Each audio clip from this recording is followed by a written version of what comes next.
when position becomes identity. Welcome back to day 10 of 30 days of positioning mastery. You know how yesterday we talked about behavioral economics and how it makes positions stick.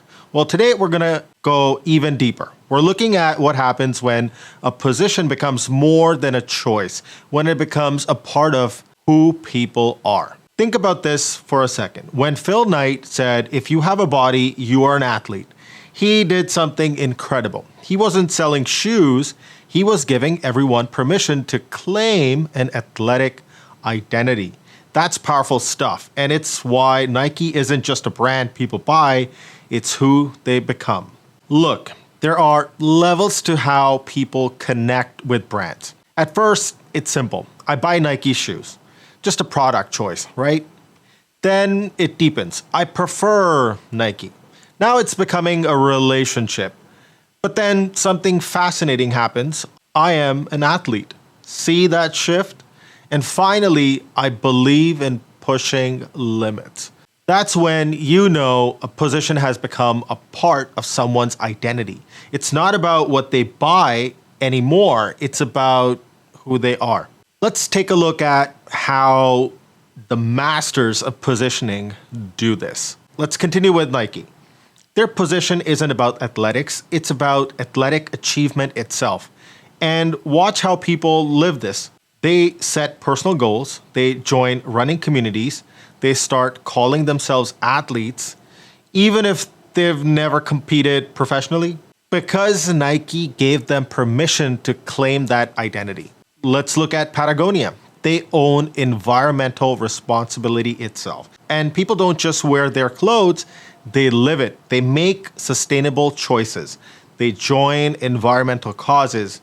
They become part of a movement. As their CEO rightly points out, we're in business to save our home planet. That's not marketing speak. That's a life mission people adopt. And what about Apple? They own creativity itself. Watch how people express this. They see themselves as creative. They care deeply about design. They believe in thinking different. Steve Jobs got it. He said, people with passion can change the world. People aren't just buying computers, they're buying into that belief. Here's what's fascinating about how this works in our minds. You know that system one thinking we talked about yesterday? It kicks in instantly when something connects with our identity. This is who I am, this reflects me, and these are my people. And those behavioral biases, they make the connection even stronger. Changing brands feels like changing yourself.